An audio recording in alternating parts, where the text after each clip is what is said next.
Bonsoir à tous et à toutes. Nous abordons maintenant le volet sociologie, à commencer par quelques définitions. La définition de la société. La société, c'est un ensemble d'individus qui ont des valeurs communes, qui vivent sur un grand territoire et qui cherchent à résoudre et répondre à leurs besoins. T'as la définition de la culture. Ça, c'est la façon générale de vivre qui caractérise une société donnée. Elle contribue à la satisfaction des besoins collectifs.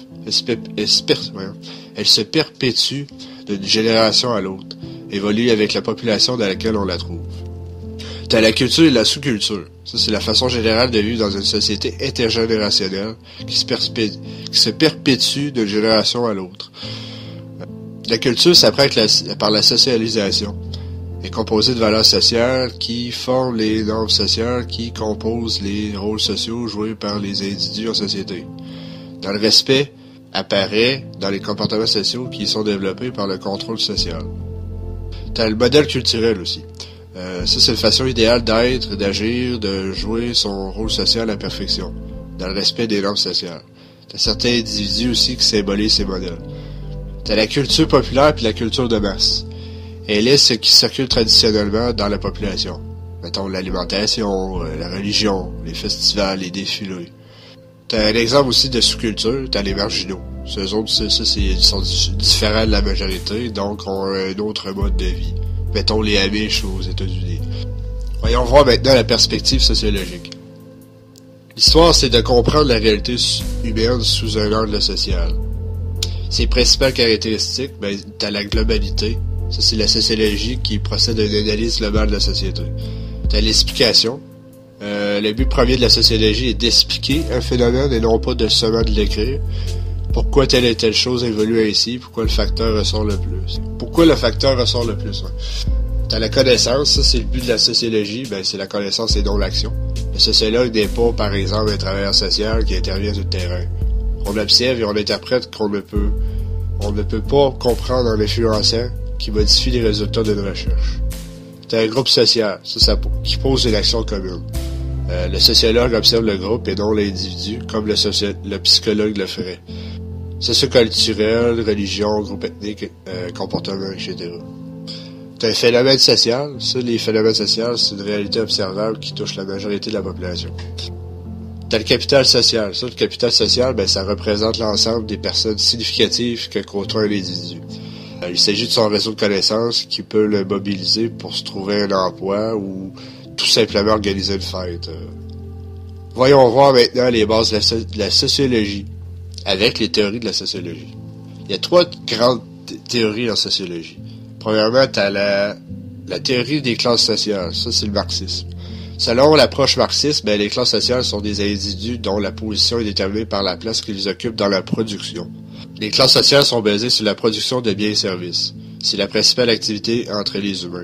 Elle est donc le fondement des relations entre les individus. Pour Marx, c'est l'activité la plus déterminante pour comprendre les comportements humains. Les rapports de classe dans le mode de production capitaliste sont basés sur l'exploitation des ouvriers et des ouvrières. C'est la base même du conflit social entre les bourgeois et les prolétaires. La lutte des classes est le principal facteur d'évolution dans la société. Pour retrouver l'égalité sociale, nous devons changer de mode d'exploitation capitaliste par un système d'exploitation socialiste qui fait en sorte que les prolétaires, les travailleurs, deviennent propriétaires des moyens de production. Pour réaliser le plus de profit possible, les bourgeois, propriétaires des moyens de production, c'est-à-dire les équipements, matières premières, etc., ils exploitent les travailleurs en leur donnant un bas salaire et en augmentant les heures travaillées et la cadence au travail. La plus-value est la différence entre la valeur des biens produits et le prix des salaires donnés aux travailleurs, dont bénéficient les capitalistes. Moi, je ne suis pas de cette école de pensée sociologique-là. La stratification sociale. Ça, c'est la théorie du fonctionnalisme. Le fonctionnalisme, c'est voir la société tel un corps humain, dont les organes sont ses institutions. Si l'une de celles-là flanche, le reste du corps humain en est affecté. Selon l'approche fonctionnaliste, la stratification sociale est un processus par lequel des catégories d'individus dans une société sont placées à un moment donné dans un ordre hiérarchique. Les strates sociales sont, selon l'approche fonctionnaliste, des catégories de personnes qui ont une position économique, un mode de vie semblable. Ces caractéristiques T'as la stratification sociale qui échappe en partie à la maîtrise des individus. Votre appartenance à un milieu aisé ou pauvre aura un effet sur votre cheminement dans la vie. Il va sans dire que vous aurez plus de difficultés à poursuivre des études si vous provenez d'un milieu familial à faible revenu. C'est logique. La stratification sociale aussi, elle varie selon les sociétés. T'as les strates sociales qui sont les plus développées dans une société avancée technologiquement. C'est logique. Dans les sociétés nomades, il y a moins de strates sociales. Pensez aux sociétés anciennes comme les chasseurs-cueilleurs. La stratification sociale aussi, c'est une structure nécessaire. Notre société a besoin d'individus qui doivent remplir des rôles importants. C'est pour cela qu'on a établi des strates sociales fondées sur le prestige de certaines fonctions et d'un salaire important relié à cette fonction. La stratification sociale aussi entraîne la mobilité des individus. La mobilité sociale permet aux individus de monter dans l'échelle sociale, comme par exemple un fils d'ouvrier qui devient propriétaire d'une grande entreprise. La mobilité sociale peut être ascendante ou descendante. Ça peut être aussi un propriétaire d'entreprise qui fait faillite puis peut se retrouver occuper un emploi au salaire minimum. La stratification aussi, ça se fonde aussi sur les croyances puis les valeurs acceptées. Pour que le système de stratification sociale fonctionne, il faut que l'ensemble des membres de la société acceptent ce système de stratification sociale-là. Finalement, t'as l'interactionnisme. Ça, c'est dans la théorie. Ça, dans le fond, c'est les individus agissent à partir de leur interprétation personnelle du monde. La société est constituée de la somme de nombreuses expériences qui vivent les individus. Le changement résulte de l'interdépendance et de l'interaction entre les acteurs sociaux. Il est le résultat des déséquilibres microsociaux, résultant des actions individuelles qui se produisent en permanence et provoquent un processus de réaction en chaîne. Quand ces déséquilibres sont produits par la majorité d'individus, ils résultent des changements. Personnellement, moi, je suis interactionniste. Je ne suis pas fonctionnaliste ni marxiste. En résumé, le fonctionnalisme d'Émile Durkheim, c'est égal à la société influence les individus. L'interactionnisme de Max Weber, ça c'est les individus influencent la société. Donc c'est son contraire. Puis t'as le marxisme, dans le fond, c'est la société qui est égale à l'individu. Voyons maintenant l'intérêt des gens sur la politique. Contrairement aux présupposés courants de l'époque, nombre de citoyens n'accordent pas beaucoup d'attention à la politique. Que leurs informations, leurs connaissances et leurs compréhensions sont limitées et que leurs positions, par exemple leur vote ou leurs réponses aux questions de sondage d'opinion, sont peu stables, peu cohérents et rarement fondés sur des principes politiques explicites. Ça prouve que le peuple se trouve à moins suivre la politique pour plusieurs raisons, entre autres leur intérêt pour la chose. C'est normal, les conséquences peuvent devenir désastreuses. Ils se montrent qu'ils sont souvent instables dans une décision quand vient le temps de se prononcer un sondage ou une élection. Souvent, le manque d'information a une influence là-dessus. Le faible niveau d'information des citoyens ne les empêche pas de faire des choix et en particulier de voter. Même si les électeurs ne consacrent pas beaucoup de temps et d'énergie à leur vote, ils savent se donner les moyens de choisir. Si on ignorait de nombreux faits fondamentaux relatifs au gouvernement de leur pays. Mais ils savent glaner des informations importantes concernant les différences entre les candidats. L'information est une arme aujourd'hui. Il est important de pousser à rechercher l'information et souvent pas des médias qu'on est habitué de regarder. En fait. Donc voilà, le manque d'information politique, ça favorise la prise du pouvoir par les opportunistes, puis en plus on tient les gens dans l'ignorance.